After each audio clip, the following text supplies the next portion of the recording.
February 10th, 2026, 10 a.m. Eastern Standard Time. Look at the timestamp.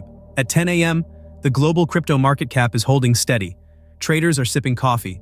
Algorithms are humming. Everything is normal. 10:30 a.m., $40 billion is gone. Vaporized.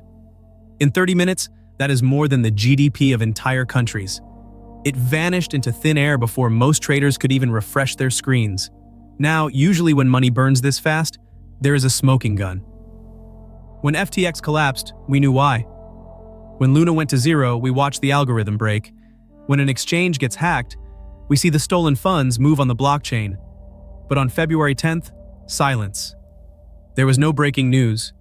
No CEO was arrested in the Bahamas. No code was exploited. No government announced a ban. The news feeds were empty. Yet $40 billion was wiped off the ledger.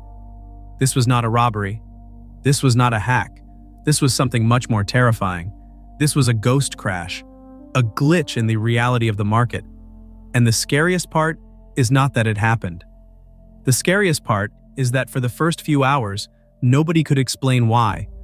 If you are holding crypto, stocks, or any asset right now, you need to understand what happened in that 30-minute window. Because it did not just break the charts. It exposed a structural failure in the financial plumbing that is still there right now. This is the story of the silent crash. My name is Guy, and this is Coin Finance. Why there was no news, no hack, no explanation. To understand how the floor fell out from under the world, we have to look at the days leading up to it. The market did not just wake up and decide to die on February 10th, it was sick. It had been sick for months. Rewind to October 2025. That was the peak. Bitcoin hit $126,000. Everyone was a genius. Everyone was rich. The total market was worth over $4 trillion.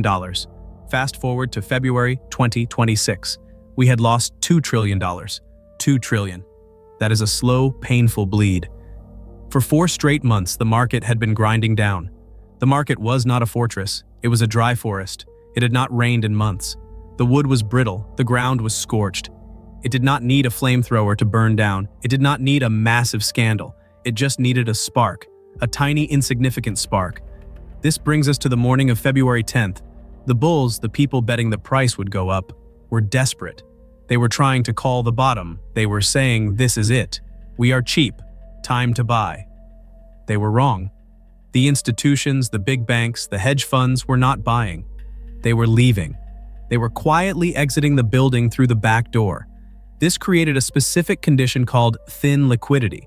I want you to visualize a safety net.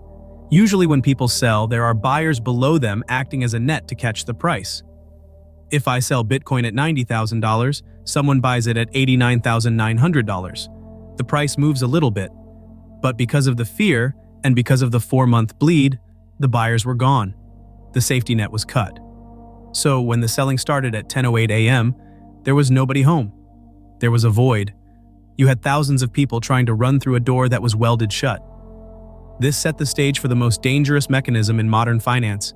It is not fear, it is not greed, it is the leverage cascade. The leverage cascade explained. When the price dropped just 1%, it should have been a normal Tuesday. But in a market this fragile, 1% was too much. Robots took over. Automated trading bots saw the 1% drop and triggered stop losses. This means they automatically sell to prevent losing more money. But remember the thin liquidity. Remember the missing safety net. When the robots sold, there were no humans to buy, so the price dropped another 1%. This triggered the next level of robots. They sold. The price dropped harder. It became a domino effect, a self-fulfilling prophecy of destruction. Bitcoin dropped 2%, then 3%. Altcoins like Solana and Ethereum plummeted even faster. In 30 minutes, $1.5 billion in futures positions were liquidated. This means traders who borrowed money to bet on the price going up were forcibly sold out by the exchange. They did not have a choice. The system sold their assets to cover the debt. Selling begets selling. Panic begets panic. By 10:30 a.m., the smoke cleared. $40 billion of wealth was deleted. And the most disturbing part is the systems worked exactly as they were designed to. There was no glitch in the code. The glitch was in the market structure itself. The buyers had gone on strike and the sellers had nowhere to go but down. This was not just a bad day, this was a repricing of risk. The market looked at the world, looked at the economy, and decided that crypto was too dangerous to hold. But why now? And more importantly, is this the bottom? Or is this the trapdoor opening to something much lower? From the 2025 peak to a 2 trillion market bleed. Let me show you exactly what happened. The total crypto market cap has seen a dramatic drawdown, falling from its October 2025 peak of $4.38 trillion to approximately $2.42 trillion in early February 2026. That means half the money in the entire industry has left. The February 10th event was not a random accident. It was a symptom of a much deeper illness. It was the market telling us that the price is still too high. Think about that. After losing $2 trillion, the market still thinks crypto is overpriced. This is why the experts are not celebrating any bounce. They are looking at the floor. The new target is $38,000 to $40,000 for Bitcoin. If Bitcoin falls to $38,000, it drags everything else into the abyss. Bitcoin slipped to roughly $70,700. Ethereum bled down to about $2,080. Solana cracked near $90. More than $2.2 billion in leverage was erased in a single day, the largest wipeout since October 2025. For the last 5 years, the winning strategy was buy the dip. Every time Bitcoin crashed, if you bought it, you got rich 6 months later. It was Pavlovian. Crash equals profit. February 10th broke that rule. Investors realized that buying the dip in a high-interest, low-liquidity environment is not investing. It is catching a falling knife. The psychology shifted from greed to preservation. Nobody wanted to be a hero anymore. They just wanted to survive. This is why the recovery was so weak. Yes, Bitcoin rebounded slightly after the 30-minute burn. Dead cat bounces happen. But the trend was broken. Analysts who were calling for $100,000 just a few months ago suddenly changed their tune. The new targets were not up. They were down. Why whales were already exiting. To understand the whale exodus, you have to look outside the crypto charts. You have to look at the money itself. The whales left because the cost of money changed. For years, crypto thrived on cheap cash. When interest rates are low, money is trash. You do not want to hold dollars. You want to hold assets. You want Bitcoin, Ethereum, and Solana. You take risks because the bank pays you zero to save. But in early 2026, the game board flipped. The macro environment turned hostile. The Federal Reserve, the central bank of the United States, signaled that rates were not coming down as fast as the market had hoped they would. This is the gravity of finance. When rates stay high, the dollar gets strong. When the dollar gets strong, risk assets get crushed. The whales saw this coming. They did not sell because they hated Bitcoin. They sold because the math stopped working. Why risk losing 20% in a volatile market when you can get a guaranteed return in risk-free bonds? This triggered the stablecoin exodus. This is a metric most retail traders ignore, but it is the heartbeat of the market. Think of stablecoins like USDT or USDC as the poker chips on the casino floor. Even if you are not playing a hand, as long as your money is in chips, you are still in the casino. You are ready to play. But throughout January and early February, the supply of these chips started shrinking. Stablecoins like Tether and USD Coin lost nearly $14 billion from December through February. In 1 week alone, $7 billion disappeared. Investors were not just selling Bitcoin for stablecoins. They were redeeming the stablecoins for actual US dollars and wiring the money back to their bank accounts. They were cashing out. They were leaving the casino entirely. This removed the dry powder. Dry powder is the cash sitting on the sidelines waiting to buy the dip. When the crash started on February 10th, people on Twitter were screaming, "Buy the dip," but there was no dry powder left to buy it with. The money had already left the building. Interest rates, dollar strength, and crypto pain. The Federal Reserve did not raise rates. That was the trick. They just refused to cut them as fast as traders expected. This kept the dollar strong. A strong dollar is kryptonite for crypto. When you can earn 5% risk-free in treasury bonds, why gamble on a volatile asset that just lost $2 trillion in 4 months? Hedge funds had loved Bitcoin for a specific reason: the basis trade. Buy spot Bitcoin through ETFs, short Bitcoin futures, and pocket the difference between the two prices. At its peak in 2024, this trade delivered 17% returns annually with minimal risk. By early 2026, it paid less than 5%. The arbitrage opportunity had vanished. So hedge funds did what hedge funds do when the math stops working. They unwound their positions. For 21 straight days leading into the crash, Bitcoin traded cheaper on Coinbase than on offshore exchanges like Binance. This gap, called the Coinbase Premium, hit negative $167.8 at its worst point. That is the most negative reading in a year. This means American investors were selling hard. Bitcoin ETFs have lost more than $6 billion in assets over the past 4 months. The institutions that were supposed to be the saviors of crypto were quietly heading for the exits. When your biggest buyers become sellers, gravity wins. Forced liquidations and the robot sell-off. Let me explain how liquidations work. When traders use leverage, they borrow money to increase their position size. If you have $1,000 and use 10x leverage, you control a $10,000 position. That can boost gains, but it also shrinks your margin for error. A liquidation happens when your position loses enough that the exchange closes it for you to prevent the loan from going unpaid. On February 5th, 2026, the cryptocurrency market experienced the largest liquidation event in nearly 90 days. Total liquidations reached $1.4 billion. Both long and short positions suffered significant losses as market volatility reached extreme levels. In one 24-hour period on February 1st, over 335,000 crypto futures traders were liquidated. More than $2.2 billion in positions gone. This was not retail investors on their phones. This was professional traders with sophisticated systems getting wiped out because the market moved too fast for their risk management to respond. The real carnage happened in the derivatives markets. Bitcoin futures open interest fell from roughly $61 billion 1 week ago to about $49 billion, a decline of more than 20% in notional exposure in just a few sessions. More broadly, futures open interest peaked above $90 billion in early October ahead of the crash, meaning the market has now shed over 45% of peak leverage. Bitcoin's price has declined by a similar magnitude over the same period. This symmetry cuts both ways. On one hand, it suggests leverage has been reduced alongside price rather than driving a disorderly unwind. On the other hand, it implies the market has not yet experienced a classic capitulation event where price overshoots leverage reduction. Thin liquidity when the safety net vanishes.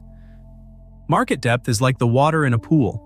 If the pool is deep, you can do a cannonball and the water barely splashes. If the pool is shallow, if there is thin liquidity, a cannonball sends all the water flying out. You hit the concrete. That sell-off was a cannonball in a kiddie pool. When Bitcoin dropped just 2%, it dragged the entire ecosystem down with it. Ethereum, XRP, and BNB all tumbled 3% to 4% instantly. This sounds small. 3%. That is a Tuesday in crypto. But you have to remember the leverage. The crypto market in 2026 was highly leveraged. Traders were borrowing 10x, 20x, sometimes 50x their money to bet on a recovery. They were betting on a bounce that never came. When the price dipped 3%, those loans became toxic. The exchanges issued margin calls, put up more money or we sell your position. Nobody had more money. Remember, the dry powder is gone, so the exchanges sold. This created a feedback loop from hell. The exchange sells to cover the debt. That lowers the price. That triggers the next guy's debt. The exchange sells his coins too. Round and round it goes. In total, over $1 billion in trading positions were liquidated across the sessions surrounding this event. That is not just a number on a screen. That is $1 billion of collateral. Real savings, real houses, real paychecks transferred from the impatient to the prepared. It wiped out the optimists. It wiped out the people who thought the floor was in. Dead cat bounces versus real recoveries. The smoke cleared around 11 a.m. For a moment, green candles appeared on the charts. Bitcoin ticked up. Ethereum stopped bleeding. To the untrained eye, it looked like a recovery. It looked like the market had taken a punch to the gut, stumbled, and was standing back up. Traders on social media started celebrating. They posted screenshots of their buy orders. They claimed they had caught the bottom, but they did not catch the bottom. They caught a falling knife that had momentarily paused in midair. This is the most dangerous phase of a crash. It is called the dead cat bounce. The logic is grim. Even a dead cat will bounce if you drop it from high enough. The slight recovery we saw was not new money entering the system. It was not confidence returning. It was simply the sellers taking a lunch break. It was the short sellers closing their positions to lock in profit. Once those profits were taken, the buying pressure evaporated again. And this reveals the harsh truth about the crypto market in 2026. The trend is your friend until it stabs you in the back. And right now, the trend is not up. You have to look at the scoreboard. Since the peak in October 2025, the market has not just stumbled, it has been decimated. Before this crash, analysts were defending the $45,000 line for Bitcoin. They said it was the line in the sand, the unbreakable fortress. Well, the fortress was breached. Now those same analysts are adjusting their targets, and they are not looking up to $100,000 anymore. They are looking down. The new target is $38,000 to $40,000. If Bitcoin falls to $38,000, it drags everything else into the abyss. That number, $38,000, is critical. It represents a psychological surrender. If we break that, the buy the dip crowd is officially extinct. Why 38,000 Bitcoin matters. This changes how you have to play the game. For the last cycle, the strategy was aggressive. You took risks. You bought the most volatile coins because they went up the fastest. But in a market that can delete $40 billion in 30 minutes without a single news headline, aggression gets you killed. The game has shifted to survival. This wipeout proved that the blue chips, Bitcoin and Ethereum, are not safe havens. They dropped 2% and 3% instantly. But the altcoins, the smaller, riskier projects, they were annihilated. Some dropped 10%, 15% in the blink of an eye. This is the flight to safety. When the building is on fire, nobody stops to grab the fine china. They grab the cash and they run. In crypto, Bitcoin is the cash. Everything else is the china. And on February 10th, a lot of China got smashed.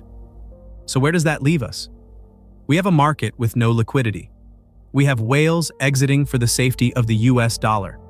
We have a technical chart that is pointing to $38,000. And we have millions of retail investors who are tired. They are exhausted. They have held through the drop from October. They held through the February 10th wipeout. But everyone has a breaking point. The market is designed to find that breaking point. It will grind lower and lower until the last hopeful holder sells their coins in disgust. That is usually the bottom, but we are not there yet. Why crypto is the canary in the coal mine? The scary part is not the price. Prices go up and down. The scary part is the correlation. For years, crypto fans said Bitcoin is uncorrelated. It moves on its own. That is a lie.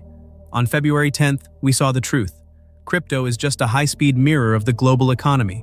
When the world gets scared, crypto crashes first. It is the early warning system. And right now, the warning system is screaming red. Because if $40 billion can vanish from crypto because of macro fears and interest rates, what happens when those same fears hit a market that is 100 times bigger? What happens when the liquidity void opens up under the S&P 500? The data is already there. The stock market is flashing the same signal that crypto flashed 3 days ago. And if you think your portfolio is safe because you do not own Bitcoin, you are wrong. The contagion is coming. This brings us to the most uncomfortable truth of all. The crypto market is the only free market left on Earth. It trades 24 hours a day, 7 days a week. It never sleeps. It never closes. It has no circuit breakers to stop trading when things get ugly. Because of this, crypto is the raw nerve of the global financial system. It feels the pain first. When liquidity starts to dry up in the global economy, it does not show up in the stock market immediately. The stock market is protected. It has opening bells and closing bells. It has regulators who can pause trading. It has a delay. Crypto has none of that. So when $40 billion evaporates on a Tuesday morning in February, that is not a crypto problem. That is a global liquidity signal. It is the smoke before the fire. Think about who is trading these markets. In 2017, it was just retail guys in their basement. But in 2026, it is the same hedge funds, the same family offices, and the same high-frequency trading algorithms that run Wall Street. The money is connected. When a hedge fund gets liquidated in Bitcoin, they bleed. They have a hole in their balance sheet. They need cash immediately to cover their losses. Where do they get that cash? They sell their winners. They sell their Apple stock. They sell their Nvidia. They sell the S&P 500. This is how the contagion spreads. It jumps the firebreak. The crash on February 10th was a liquidity crisis. It happened because there were no buyers. Now look at the stock market. The S&P 500 has been running on the same thin liquidity that broke Bitcoin. The volume is low, the buyers are exhausted, and just like crypto, the stock market is addicted to leverage. The final flush is coming. In crypto, we use futures contracts. In the stock market, they use zero-day to expiration options. These are bets that expire in 24 hours. It is pure gambling. It is the same mechanism that caused the leverage cascade in crypto. Trillions of dollars are riding on these short-term bets. If the market drops 1%, the algorithms panic. They sell. The options trigger. The selling accelerates. Does that sound familiar? It should. It is the same script we just watched play out with the $40 billion wipeout. The plumbing is identical. The risks are identical. The only difference is the size of the explosion. Crypto is a $2 trillion asset class. The US stock market is $50 trillion.